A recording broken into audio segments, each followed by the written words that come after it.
प्रेरणा के नव स्रोत जगाया। नतमस्तक हूँ मैं सभी के समक्ष, देते रहे मुझे श्री छाया। इस सबके साथ लक्ष्मीबाई पूजा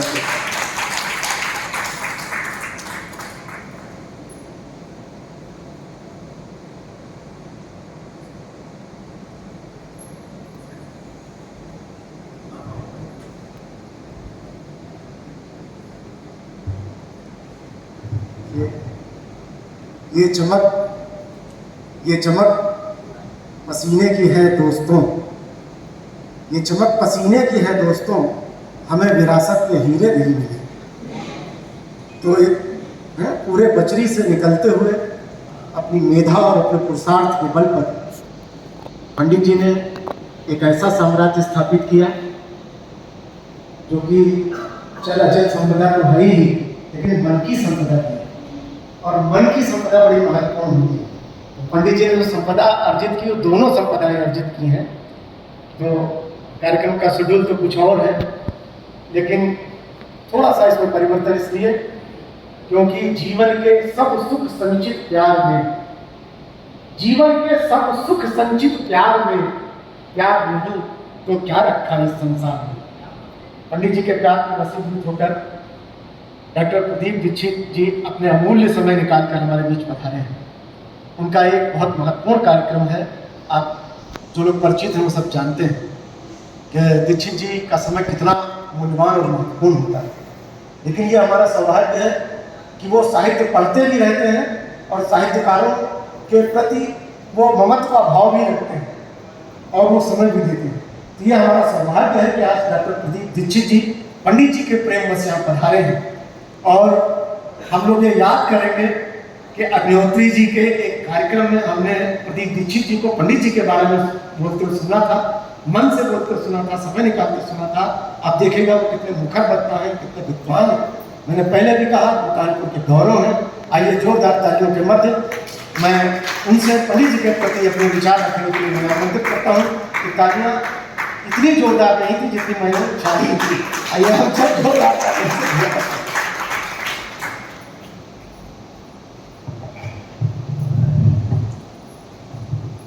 बहुत बहुत आभार शोभन शुक्ला जी का। ये जहाँ संचालन कर रहे होते हैं मुझे हर तरीके से बहुत ऊंचाई पर पहुंचा देते हैं, फिर डर लगने लगता है कि कहीं कुछ गड़बड़ ना हो जाए। आज का ये जो समृद्ध विद्वत गोष्ठी है और जो आदरणीय प्रेमचंद मूर्ति जी के सौजन्य में हो रही है, वो भले ही मंच पर इसीलिए नहीं आए हैं कि उनके स्थान पर हो रही है। ये भारत की आर्ष संस्कृति है, परंपरा है कि व्यक्ति अपने को पीछे रखता है और आने वालों को स्थान देता है, स्पेस कहना जिसे कहते हैं दूसरे को। वरना सामान्य में देख रहा हूँ जब ये परंपरा घट रही है, लोगों का अपना ऑर्गेनाइज करते हैं कार्यक्रम, तो सबसे पहले बीच में वही बैठे होते हैं। मुख्य अतिथि भले ही बगल में हो, अध्यक्ष भले ही इधर उधर हो, सबसे पहले वही होते हैं जिन्होंने उस कार्यक्रम का आयोजन किया है। तो आदरणीय मूर्ति जी को हमारा बहुत आभार कि आपने अवसर दिया।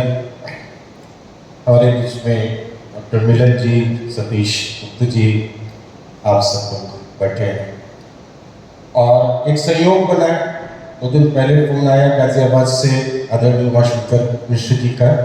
आप में से अधिकांश लोग उनसे परिचित हैं शिवाला परिवार के माध्यम से और विभिन्न माध्यमों से, कि वो निरंतर 34 वर्षों में 36 हो गए, 39 वर्षों से यूएसएन पत्रिका का हिंदी में प्रकाशन कर रहे हैं बिना रुके हुए।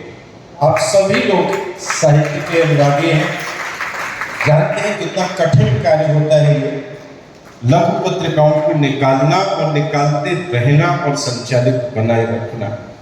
तो ऐसा अद्भुत कार्य कर रहे हैं। उन्हें यहाँ आना था, उनका फोन आया कि वो आने वाले हैं।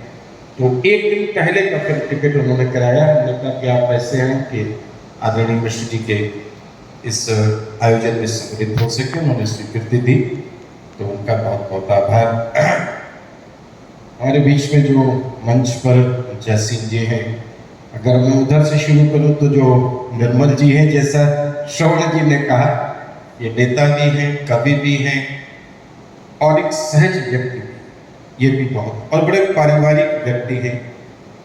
पारिवारिक व्यक्ति इसीलिए महत्वपूर्ण होता है ना कि जो व्यक्ति अपने परिवार को प्यार करता है तो वो संसार को भी प्यार कर सकता है। जो अपने ही परिवार से विमुख रहेगा वो संसार को क्या दे पाएगा।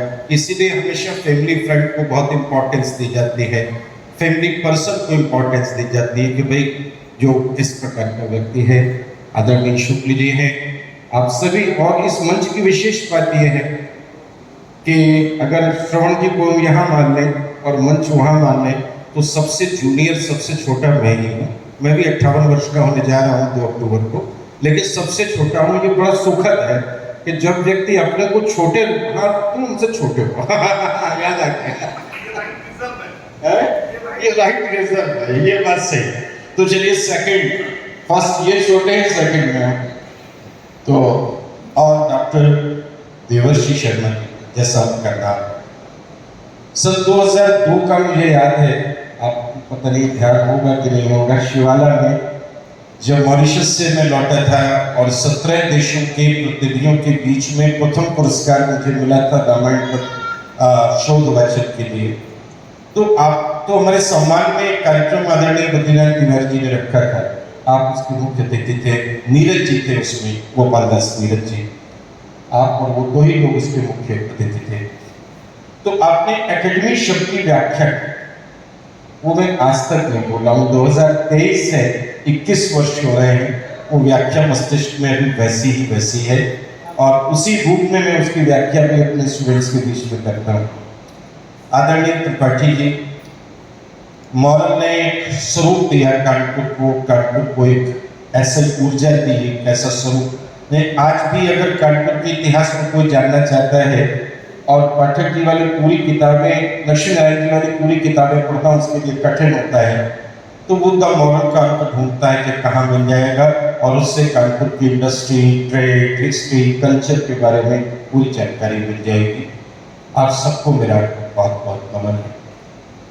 आज जिनके निमित्त हम इकट्ठा हुए हैं, आदरणीय दुर्गाचरण जी, मेरा इससे बहुत पुराना रिश्ता और नाता दोनों है।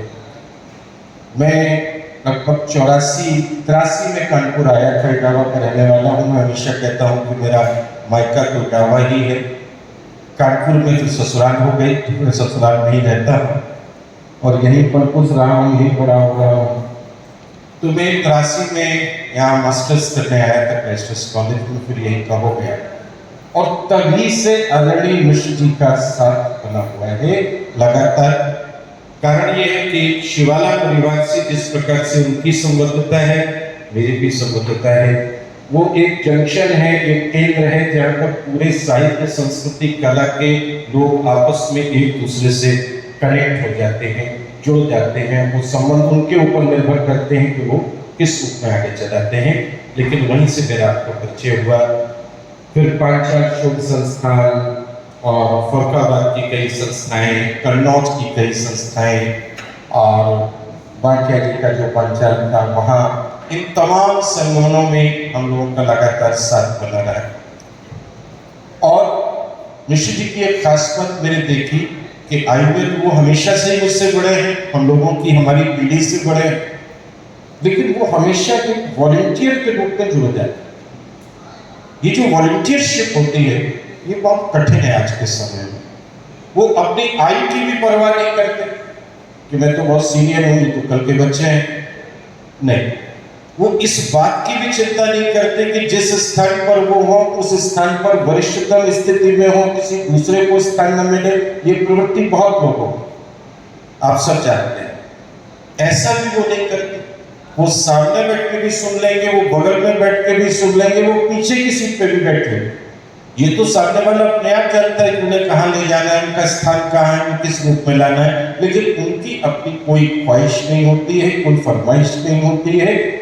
साहित्य है, कला है, संस्कृति है, इससे जुड़ा जो भी आयोजन है, जो भी कार्य है, उसमें आपका जो भी सहयोग, और केवल सुनने और आने का सहयोग नहीं, जैसे कहते हैं तन मन धन तीनों का सहयोग, मैं धन को शामिल कर, मुझे याद है 2013 में मैंने विश्व हिंदी सम्मेलन का एक संयोजन कानपुर में किया था। बड़ा आयोजन था, कई लाख रुपए का उसमें व्यय था। उत्तर प्रदेश हिंदी साहित्य सम्मेलन की ओर से था, लेकिन उस सम्मेलन के पास में तो कोई ट्रस्टी है नहीं, ऐसा कोष नहीं है कि जिससे कोई व्यय हो सके, सब कुछ मुझे ही करना था। उस सम्मेलन के लिए धन जुटाने में, तो ये 2013 की बात है, तो बहुत दूर की बात नहीं। आपने पूरी सक्रियता के साथ में आप जुटे और काफी बड़ी मात्रा में उसमें स्वागत समिति के सदस्य बनाने थे। 2100 रुपए थे। एक तरीका निकाला गया था कि धन का संग्रह कैसे हो सके, और आपने कई सदस्य खुद बनाए, धनराशि सहित और रसीद बुक सहित खुद देने शुरू कर दिया। मैं कहा आकर के ले लेंगे, किसी को भेज देंगे। बोले नहीं, इस समय तुम्हारे पास बहुत काम है हमारे। तो जो वॉलंटरीनेस हमने कहा, स्वयं सेवा का भाव, कि हम कहाँ काम आ सकते हैं किसके और किस प्रकार से काम कर सकते हैं, उन सारी चीजों में जुड़ जाना एक बड़ी बात है। और ये प्रवृत्ति बहुत कम लोगों में होती है। हर व्यक्ति ये सोचता है कि हम जिस आयोजन में जाएंगे, जिस काम में जुड़ेंगे, उसमें मुझे क्या फायदा होने वाला है, मेरी यूएसपी क्या होगी, मुझे किस प्रकार का वेट मिलेगा। ये तमाम शर्तें और फरमाइशें लोग करते हैं, क्योंकि मैं भी बहुत सारे आयोजन करता रहता हूँ, इन सब बातों को झेलता हूँ कि ये इस प्रकार की चीजें आती हैं। उन सब से आप मुक्त हैं। साहित्य और रचना धर्मिता की जो एक निस्वार्थ सेवा होती है, जिसे कहते हैं निरपेक्ष होना, अनपेक्ष होना। अनपेक्ष होना ही सबसे बड़ा गुण होता है मनुष्य का, और वही गुण मनुष्य को देवता की कोटि में ले आता है। यही तो प्रभु श्री राम ने, वो अनपेक्ष ही तो थे। जो कुछ करते थे वो पर हिताय करते, स्वहिताय नहीं। इसीलिए किष्किंधा जीता, किष्किंधा जीत के सुग्रीव को दे दिया, तो भाई तुम्हारा तो। श्रीलंका जीता, रावण को मारा। अयोध्या वाले इसीलिए तो नाराज थे कि भाई तुमने श्रीलंका जीत लिया, विदेश में विजय जीत कर ली, हमें क्या मिला? अरे अपना राज्य कायम कर लेते, रघुवंश का झंडा फहरा देते, अपने किसी भाई भतीजे को वहां का राजा बना देते, तब तो ठीक था, अयोध्या का रेवेन्यू इंक्रीज होता। वो तो हुआ नहीं। तुम तो विभीषण को दे कि भाई तुम्हारा नैतिक हक है, ये तुम्हारा। तो ये जो नैतिकता है और अनपेक्षता है, मथुरा में वो मधु का बेटा लवणासुर था, वो बहुत ज्यादा अत्याचार किए हुए था। भेजा शत्रुघ्न को कि जाओ मारो, जाकर के उसको मार डाला, जनपद बसा दिया शूर से। किसके लिए? जनता के। राम ने कभी किसी पर अपनी तरफ से आक्रमण नहीं किया। उन्होंने वही आक्रमण भेजा जहां पर एनार्की, अव्यवस्था, उसको ठीक करने के लिए भेजा। गांधार में भी भरत को इसीलिए भेजा कि तुम जाओ वहां पर ठीक करके आओ, और तब जाकर के भरत ने अपने बेटों के नाम पर तक्ष और दूसरे बेटे के नाम पर 2 नगर बसाए। ये अनपेक्षता का सिद्धांत है। ये जिसके जीवन में होता है वो निश्चल, और फिर उसके लिए लोग भी सोचते हैं और उसकी प्रशंसा में आगे बढ़ते हैं। आदरणीय मिश्र जी का व्यक्तित्व ऐसे ही है, निश्चल है, अनपेक्ष है। और जो मैं पूरी बात करता हूं हमेशा, और जिसका भी श्रवण जी ने जिक्र भी किया था, व्यक्ति से व्यक्तित्व की यात्रा, पर्सनैलिटी टू पर्सनैलिटी। व्यक्ति तो हर व्यक्ति है, जिसके अंदर भी सांसें हैं, मांस मज्जा है, हाथ पैर है, वो व्यक्ति। लेकिन व्यक्तित्व हर व्यक्ति नहीं। व्यक्ति व्यक्तित्व में तभी परिवर्तित होता है जब वो सोसाइटी से कनेक्ट हो। समाज, राजनीति, साहित्य, सृजन, कला, ये जो विविध क्षेत्र हैं जो मनुष्य को मानव बनाते हैं। हर मनुष्य मानव नहीं, और मनुष्यता की और मानवता की जो दूरी है ये खत्म नहीं हुई, ये यात्रा भी चल रही। Journey is started from human being and it's reaching towards the being human. ये लॉन्ग जर्नी ये चल रही, ये खत्म नहीं हुई, जल्दी खत्म होने वाली भी नहीं, क्योंकि हम बार बार अपनी मनुष्यता दिखा देते। तो व्यक्तित्व उसी ओर ले जाता है जब हम जो भी कार्य कर रहे हैं उस कार्य का उद्देश्य केवल सामने वाले व्यक्ति का लाभ नहीं होता है, वो एब्स्ट्रैक्ट विजन होता है। हम पूरी परिदृश्य में हर व्यक्ति को उसका लाभ पहुंचाना चाहते हैं, प्रकृति को लाभ पहुंचाना चाहते हैं, तब जाकर के वो व्यक्तित्व में व्यक्ति बदलता है। अब मैं अपनी अंतिम बात करा रहा हूं। एक समय था, आप लोगों ने भी देखा है, जिसमें ऐसे जो महापुरुष हैं उनके अभिनंदन ग्रंथ निकाले गए। आप सब लोग को बहुत ही अच्छी तरह से जानते हैं, मुझसे बहुत ज्यादा जानते हैं, आप भी जानते हैं। लेकिन फिर ये देखा गया कि वो जो अभिनंदन ग्रंथ होते हैं वो कुछ दिन अलमारियों में रहते हैं, इसके बाद बक्सों में जाते हैं, उसके बाद पेटियों में जाते हैं और धीरे धीरे दिवाली के मौके पर हमसे विदा हो जाते हैं। उनको रखना बहुत मुश्किल होता है, पढ़ता तो कोई है नहीं। बहुत हुआ तो जिसका आर्टिकल उसमें है उसने अपना फ्लैग लगा के रख लिया, थोड़े दिन देखा, फिर भाई भतीजे नाती पोते उस ग्रंथ को विदा कर देते हैं, जगह फिर हुए, बाबा हमारी भी जगह खाली करो, कब तक रखे रहो। इसकी जगह एक नई चीज शुरू हुई है, और वो है पत्रिकाओं के छोटे विशेषांक प्रकाशित करना, व्यक्ति केंद्रित। 48-64 पेज में कुछ लोगों के जो विचार उस व्यक्ति के बारे में, उसकी जीवन यात्रा के बारे में जो चीजें हैं, उन पर थोड़ा थोड़ा सा लिखा, बहुत नहीं। अब तो IAS और PCS की परीक्षा में भी बड़े प्रश्न हट गए।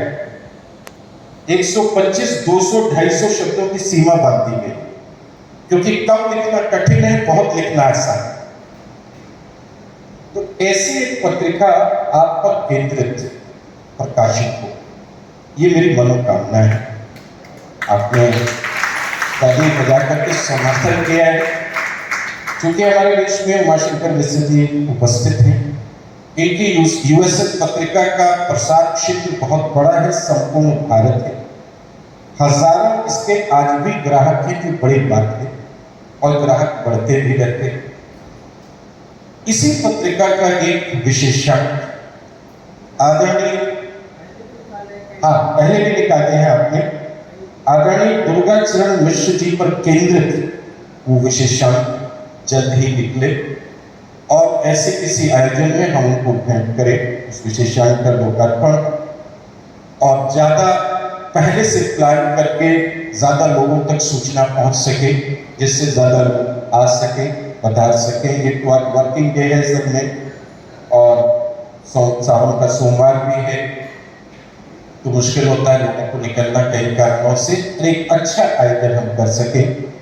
एक 64 पेज, 54 पेज जितने भी हो, और जो कि सबसे छोटे हैं हमसे, निर्मल जी यहाँ मौजूद हैं, तो मेरा आग्रह है कि इसकी जिम्मेदारी आप संभालें। आपके संयोजन में ये पत्रिका निकले। अग्नोत्री जी, श्रवण जी, हम सब सारे लोग, मिलन जी, सभी लोग जो जुड़े हैं, जयराम जी हैं, सब लोग, आपका नाम लेते ही रमेश जुड़ जाता है सामने, जयराम रमेश याद आ जाते हैं। तो हम सब लोग मिलकर के उस सम्मेलन पत्रिका को ला सके। हिंदी साहित्य सम्मेलन की पत्रिका सम्मेलन भी हुआ करती थी, आपको अच्छी तरह से ध्यान है, आपने बहुत लिखा कि उसमें कन्नौज से आनंद विराम जी निकाला करते थे।